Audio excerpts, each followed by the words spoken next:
Hi, and welcome to the Rare Business Podcast. My name is Adrian Swinsko, and I'm a consultant, advisor, researcher, and writer on all things related to customer service and customer experience. Through this podcast, I seek out and interview CEOs, entrepreneurs, business and tech leaders, and leading thinkers about what it takes to build organizations that produce better outcomes for both customers and employees in this fast-moving modern age that we live in. If this is your first time listening to one of these interviews, then welcome, and please do dive into the archives at adrianswinsco.com, as I've now completed over 250 of these interviews in the last few years. If this is not your first time listening, then thank you for returning, and I'll aim to do a good enough job to keep you coming back week after week. Anyway, that's enough from me right now. Let's get into the interview. So, welcome to the next edition of the Rare Business Podcast. With me today, I have Roger Dooley. Hi, Roger. How are you doing? I'm doing great, Adrian. How are you? I am splendid, Roger. Splendid. Now, Roger, you are the author of Brainfluence and this new book, Friction. And that's one of the things we want to talk about today is your new book, Friction. But before we get stuck into that, can you tell us a little bit about yourself and also a little bit about the work that you do? Well, yeah, I'll try and keep it short because I don't think we've got hours to go through my lengthy life history, Adrian. But very quickly, probably the first dozen years or so after university, I was a big corporation kind of guy. Started off as an engineer and through various progressions ended up in a senior strategy position at a Fortune 1000 company. Mm-hmm. And just when my corporate career seemed to be taking off, I bailed out and became an entrepreneur in the really early days of home computers. And I co-founded a direct marketing business. And that was pre-internet days. So we were using catalog marketing as our main strategy. And I did that for quite a while. That led to a couple of other entrepreneurial ventures. Mm-hmm. One that perhaps a couple of our listeners may have encountered was back in 2001, I co-founded a business called College Confidential, which grew into the most popular destination for college-bound students and parents. Right. So if you wanted to go to Yale or Stanford or even a lesser-known school, but one that wasn't in your backyard, you could go there and get advice, crowdsourced advice, because it was mostly a community. There's some expert content, but it was a community, and it was very successful in about 7 years after that, we sold it to a unit of the Daily Mail Group, which is, of course, based in the UK. Uh-huh. And since that time, I've increasingly focused on writing and speaking with a particular emphasis on showing how business people can apply brain and behavior science to making their marketing better and their business, an entire business, better. So, Roger, I know that things like psychology and neuroscience and behavioral science and behavioral economics and all of those different things and the impact of emotion and stuff is all rising up the agenda right now. But you've been writing about this on neurosciencemarketing.com for years now. So I mean, you're in danger of being ahead of the curve, are you not? Well, I think back then I was one of the early folks to start writing about that. That was way back in 2005, I think, that I did my very first post on the topic. And at that point, the idea of applying the tools of neuroscience to marketing was still in its infancy. There were a few companies offering some types of service that said they could do that. Some of these offerings may not have been well documented or really well backed up with science, but there was an interest in that, and I found it fascinating too. So I began writing about it initially pretty heavily focused on applying specifically neuroscientific tools like EEG to measure brain waves, fMRI to measure sort of real-time almost brain activity. Right. And over time, what I found was that people were definitely interested in that. But if I wanted to speak to the needs of the majority of business people, talking about tools that then were really the province of only the biggest brands, the Coca-Colas, the BMWs, and so on, wasn't that helpful. So what I found was that there's a wealth of literature from behavioral science that tied in very nicely with neuroscience, because really it's simply two ways of describing the same phenomenon. It's not that these disciplines are separate. It's just that the tools are a little bit different, where one is measuring actual behavior of humans and the other is looking at their brains when they are either experiencing things or doing things. And that kind of information could really be extended so that even the smallest business could apply these tools to their own marketing or other aspects of their business. Perfect. And that's really what, by the time I wrote my book, Brainfluence, much of the information in there is that sort of very broadly applicable behavior science-based stuff. But I try and present it in a way that's both fun and understandable. I just looked the other day, and one thing that really excited me, Adrian, was I looked at my Amazon reviews, which I tend not to do too frequently, but I peeked in, and the number one keyword where it says, they say people mentioned, and they use different keywords. The very first one on the list was easy to read. Right. And I felt that was really sort of high crowdsourced praise, because that was exactly what I was striving for. Perfect. So now, I mean, that's Brainfluence rather, but you've recently published a new book which is called Friction: The Untapped Force That Can Be Your Most Powerful Advantage. Now, I mean, I like the idea of this friction. I call it sort of grit in my own sort of parlance, as it were. But I'd love to hear about kind of your take on it, and tell me about the book and how it came about, and sort of what's its main sort of thesis. Okay, well, the origin story for Friction goes back to a little framework that I developed probably about 5+ years ago now, called the Persuasion Slide. And it has its roots in behavioral science, and in particular, the work of B.J. Fogg, who created his Fogg behavior model. And I found myself speaking to a lot of web marketers who were trying to find ways to improve their conversion processes and just get better results from their websites, from their apps, from their print marketing, and so on. And as I'm wont to do, I'd like to take the really serious work that smart scientists are doing and translate it into something pretty easy to understand. That was the origin of this simple little framework based on the playground slide. And I'm not going to get into the details of that here, other than there's a motivation component that involves both gravity and the angle of the slide. There's a nudge at the top that gets the little kid moving down the slide as when mom or dad gives them a push. But also there's an element of friction, and that is in the real world, if the kid gets stuck halfway down the slide because it's rusty or poorly maintained, that's because of friction. And what I saw in not just e-commerce, but really everywhere in business was that same thing was happening. Every year, trillions of dollars. The most recent number I have is from 2016, but $4.6 trillion of merchandise was left in e-commerce shopping carts that year. And if you look at why people abandon those carts, there's a lot of reasons. Maybe they wanted to check shipping and they couldn't figure out how to do it without putting the product in their cart, right? Which is maybe a frictional element on its own. But if you look at the reasons that have been tallied for this, and there have been studies that actually check to see why people left stuff, most of them are friction related. It was a complex checkout process, forms that were too long, things that were confusing in the checkout process, uncertainty as to what might happen next. If you push that next button, is that going to suddenly charge your credit card, or are you going to have a chance to look and see if they actually applied the 20% discount that you were supposed to get? And really, I found friction was everywhere. So that launching point for my framework was the origin of the Friction book. And as I dug into it more, really the topic kind of expanded from beyond e-commerce and other types of selling processes to the internal processes inside companies.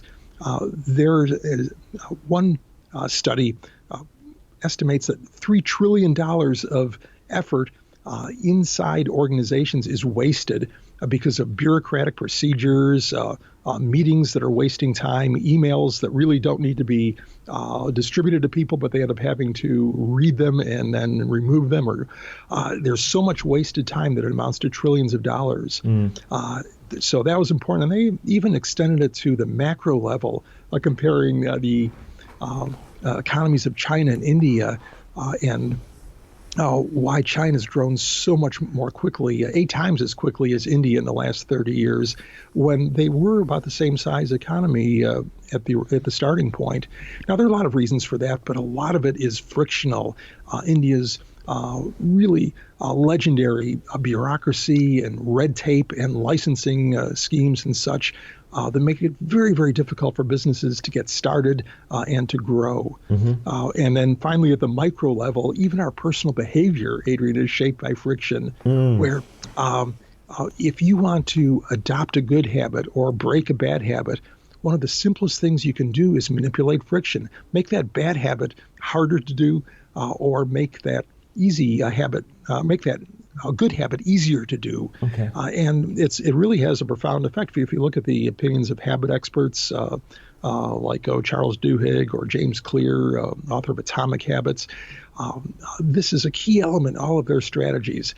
You try and make the behaviors you want as simple and easy as possible. Okay. So that was the origin of the book. And it ended up being the definition that I ended up using was in friction representing any unnecessary or wasted effort, time, or money in accomplishing a task.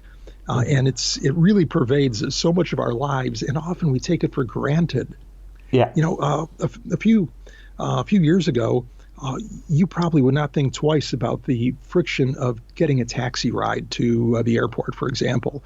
You would have to either go try and hail a cab or perhaps call one in advance and so on. You know the taxi process. And it wasn't until Uber came along and showed us how much friction could be removed from that process by showing you exactly where your ride was, when you'd be picked up, where you were during your trip, and completely eliminating the cumbersome checkout process at the end. That we realized, whoa, that was a high friction process, but it was there all the time. We just never saw it. And that's really what I hope to do with the book, is show people how to see friction, and then, of course, how to eliminate it. So thank you for that. That's useful. This is something I've sort of thought about myself, and one of the interesting things is that if I think about friction from as a physical phenomenon, so in the world of physics, there's good friction and there's also bad friction. So friction can create good things, but it can also hinder things as well. Do you think that's the same applies in the way that you're looking at it, or are you just looking for the bad friction, i.e. the unnecessary stuff? No, actually, there are times, I would say that in business, 90% of the friction is bad, but it can be good. Sometimes you can have things that are a little too low in friction, and sometimes they're intentionally designed to be that way. Probably a website that many of your listeners use is LinkedIn for business networking.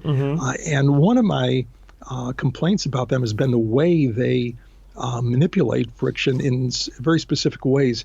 They used to make it so easy to share your email contacts by just having a big continue button after you do something with very fine print saying, yes, I want to share my email contacts, that it was easy to make a mistake. And suddenly you find, I've shared all my Gmail or Yahoo Mail or Outlook contacts with LinkedIn. Yeah.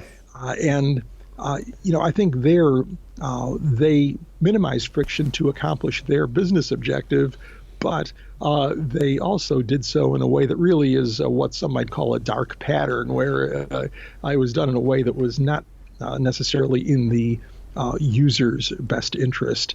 Well, indeed. Certainly there are times when it makes sense for a company to slow people down in an action before they take some particular kind of action. I think that's right. And thank you for bringing up the idea of dark patterns, because you mentioned BJ Fogg's work and in behavioral design, and then there's people like Neuromarketing that's taking that on with his work around with the book that he wrote, Hooked, and helping companies, particularly software companies, develop habit-performing, if you like, apps and technology in businesses. And so, it's raised an ethical dimension to the work. It's almost, to quote Spider-Man's Uncle Ben, was it sort of with great power comes great responsibility sort of thing. So I mean, it's important to keep that in mind, and when you use some of these things, don't you think, in terms of when you eliminate friction, or you use some of the psychological tools or behavioral insights and things, that you must consider what you're doing and why you're doing, and if it's the right thing to do. Do you think? Right. Well, yeah, I know BJ and Nir, and also Robert Cialdini, and every one of those people, as well as other folks that practice in this area, emphasize that they are explaining behavior, and that it's really important to use these tools in an ethical way. In fact, Nir has a book coming out. Perhaps it's the Hooked antidote, but it's called Indistractable. Right. That is specifically meant to help people prevent some of these sort of attention-grabbing, vampire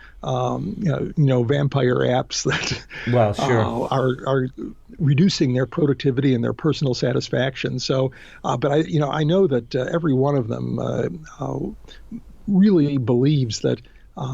Yes, it's important to understand these tools, but to use them in a good way, because any tool that can help you adopt a good habit can probably also help you adopt a bad habit. It's really in the way people use these tools. And one quote I like from Zig Ziglar, who's probably the most famous sales trainer of all time. Yeah. Somebody asked him, "Isn't the stuff that you're teaching manipulative?" Because he wrote books about 20 ways to close a sale, and you got the presumptive close and this close and that close, which on the face of it, if you read it, you'd say, wow, this is really manipulative. And he said that the most important persuasion tool you have is your own integrity. And by that, what he meant, I think, was that if you are helping the customer get to a better place, then it is fine. In fact, he would go so far as to say it's your obligation to do your best to close the deal, because the customer may be holding back, not because it's the offer doesn't make sense, but because of the typical sort of indecision thing. So he would say it's your moral duty to close the sale. Now that's probably a little bit stronger than most people would go, but what he really meant was, if what you're doing is going to help the customer, if they're not going to regret it 3 days later or a month later, then you should use these tools, and it's fine. On the other hand, any sales tool that you use to sell somebody something that they don't want, they don't need, or isn't going to help them in the long run is wrong. Sure, absolutely. But it's the thing that it needs to be kind of right on the top of the agenda. Everything. People should be conscious about what they're doing and how they're doing it. But with that in mind, not with that in mind, but moving on from that, early in the book you talk about these things, which I thought was fascinating, because I thought, where can I buy some of these? Because you talk about friction goggles. I had these images spinning around in my head. What do friction goggles look like? I thought they looked like, I imagine they probably look like the goggles that you used to wear in chemistry, kind of like labs at school. Actually, the early version of the book that you were looking at did not have the illustration in it, but I can send you an illustration from the actual book. I've got the illustration, don't have the actual book at this particular moment yet. Yeah. But I'm not. I'll say that without giving away a whole lot, I'll say that the book starts with a little fable, which the book is not a fable book like Who Moved My Cheese or Bob Berg's really great The Go-Giver book. It's basically the type of business book that most people would expect, but it does start with a fable that involves friction goggles. And these goggles enable people to see friction where they might have missed it before. We were talking just a couple minutes ago about how people did not see the friction in taxis until Uber came along. Sure. Similarly, you could point to any number of things. People didn't see the friction in grocery stores until somebody figured that out that you could do it without any checkout process at all, and so on. So these are mostly metaphorical. Right. Goggles that people, after they read the book, will have really as a permanent part of their psyche. And the reason I say that is I've used the friction concept in a number of speeches so far, and afterwards it has really stuck in people's minds for the rest of the day at the conference. People are encountering some kind of unnecessary difficulty. They're standing in a long line to get their lunch. So I can say, friction. My editor at McGraw-Hill says that the whole staff there has begun seeing friction everywhere. So I think it's really something that once you start thinking about it from that standpoint, you see it everywhere and you want to do something about it. Now, it's always possible that there will be some physical friction goggles. So the folks who tune into RogerDooley.com might end up seeing what they look like in real life. Well, we watch this space. That might be the next kind of technological development coming out of Roger Dooley Inc. But I think it's fair when you get turned on to something. I think it's right to say I think it's to do within the brain. It's to do with the reticular activating system that I learned about years ago. Which I remember buying a car years ago. It was a blue BMW. And I wanted to buy it for a little while, and once I had it, I was driving around, and it just felt like I used to see. I felt like I was seeing kind of BMWs and similar cars all over the place. And unbeknownst to myself at the time, that the BMW Saloon, the 3 Series that was driving at the time was it became one of the most popular cars on the road. But this was just before that. But it's almost a bit like when we tune into things, we almost start seeing more of them because it's almost like because we're tuned into them. Does that make sense? Oh, absolutely. I totally identify with the car example. That's a pretty well documented phenomenon that you bought a car that you think is really unique, and like the week after you buy it, suddenly you're seeing them everywhere. And they were always there. It's just that they were like every other car at that point. Sure. Unless it was something that you perhaps had your eye on for a while and were already observing for that. But definitely the case. And in the case of friction, I think it's a good thing because the more people see it, the more they can do to eliminate unnecessary friction to make their business run better and their lives easier. Absolutely. And so you mentioned examples like Uber and also shopping at the supermarket and being able to do so without having checkouts and things now. I mean, is this exclusively a B2C phenomenon, or does it apply to pretty much every type of industry? No, actually, that's the broader question I often get is when I want to talk about behavioral science, marketing techniques, and so on. They say, well, is this really mostly B2C? And the answer is no, because B2B buyers are just as human as B2C buyers. So the way they do things may be a little bit different. They may not be jumping on a website and dropping an item in their shopping cart all the time, but they are still humans. They have non-conscious drivers just as consumers do. And it's just as important to make things easy for business customers as it is for consumer customers, because they too will be drawn and become more loyal if they find one company easier to do business with than the other. And in fact, I think that if you talk to B2B buyers, and they start talking about different companies, you'll get them say, oh, geez, this company's a real pain to deal with. Every time I have a problem, it takes days to get it resolved, and, multiple emails and phone calls. And over time, if there's only one supplier for a product, well, sometimes they have to put up with that. Sure. But after one or two experiences like that, they will start doing business with that supplier that offers a more frictionless experience. Perfect. So I wanted to, not wanting to really dive into the book and give all the crown jewels away, as it were, of the book, but I wanted to ask you about a couple of things that stood out for me in the book when that I just thought are interesting concepts. And the first one is about this Japanese or Kaizen concept of muda. And I thought that's just like a brilliant word. Or is it muda? I'm not sure. I'm going to say I'll muda. Go with muda, but we would have to ask a native Japanese speaker to verify that. But I'll go with muda for now. Okay. Yeah, and this is something that is not a new concept, but Adrian, you may recall when the Japanese auto industry was taking over the world. Yes. And people thought that they were just completely unstoppable as the globally dominant economic power.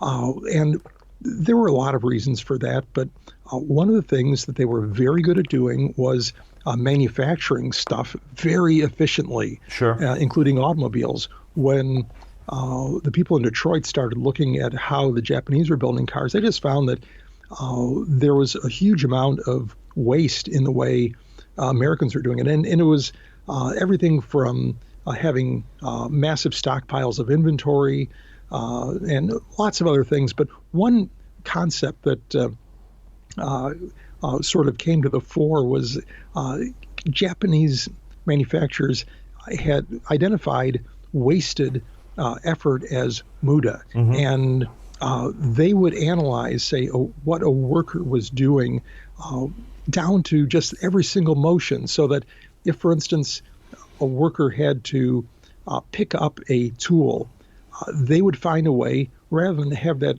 person rotate their body 90 degrees to grab the tool, they would find a way to position the tool so that that effort could be minimized. And every aspect of the task was treated like that. Could you eliminate even the smallest amount of effort from that process? I think there's probably a good metaphor there from the way we work with customers and so on. We need that same level of attention. But then, of course, the workers were also very fast because it was almost effortless. And there was one comment that I describe in the book that when some American auto people saw a Japanese worker on an assembly line, he was moving so quickly and efficiently that they just couldn't believe it. It was like, we can never do that. Our guys won't do that.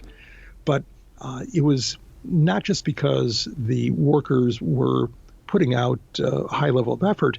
It was because the process had taken every bit of waste out of the process. So, I think that's there's a fundamental lesson there that in this case, they were able to become extremely productive by simply eliminating friction. Right. And that's the pervasive theme of the book, of course. Absolutely. And the other one that I thought that was really interesting, because it adds a dimension onto this idea of friction, was that you talk about this, I guess, a psychological phenomena called the paradox of choice, and how it manifests itself as friction.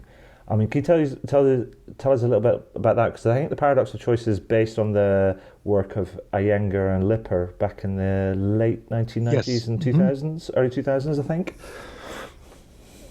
Right, and then popularized by Schwartz's book, The Paradox of Choice. Yeah. And that is sort of in the broader category of what I call cognitive friction. Right. And that is where you aren't aware that something is causing friction. It's just that your brain is working harder to deal with it.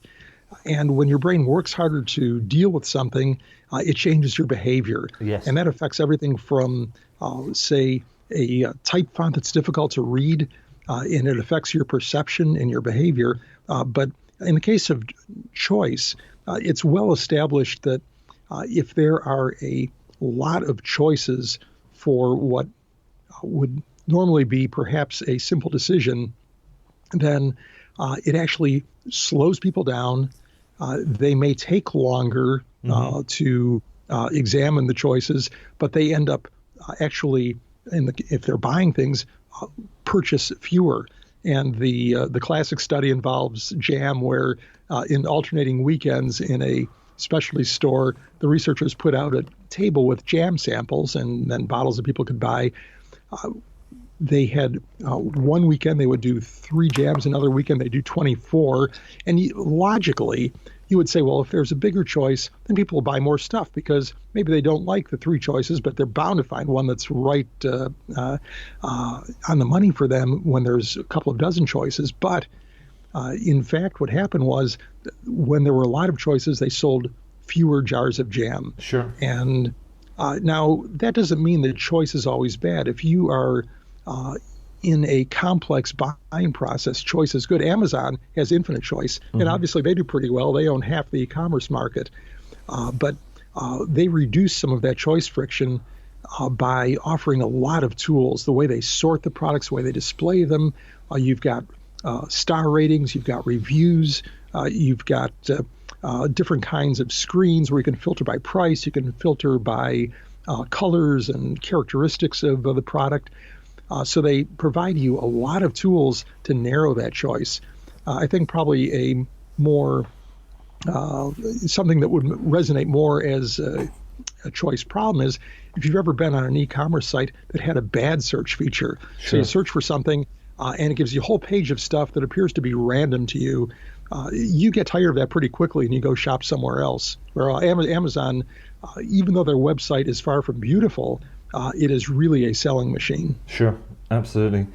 So, Roger, hopefully some of those questions have given the folks that are listening in a flavour of the sort of what we're talking about here, and the kind of what is this friction that exists all around us, whether it's stuff that is just really hard, some stuff that just kind of wastes our time, and effort, stuff that works on a cognitive basis, or even stuff that we don't really see as being difficult because it becomes normalized, as it were. It's just the way that things are until something else comes along and replaces it, i.e. in the Uber example. So hopefully those questions have given us people an insight into this is the area that you're trying to tackle here. But if I was to say to you, I was to boil it down, and somebody's saying to themselves, and they're listening into this or reading the highlights, and they say, I'd like to start my own journey. I'd like to get my own set of friction goggles, let's say, and they're like, and rather than actually before they can buy the book, which I'm sure they will go and buy the book, but they want to say, I want to kind of get started on my journey to spotting and eliminating the friction that I see around me. Where would you encourage them to start? I mean, what sort of thing should be doing first or thinking about first?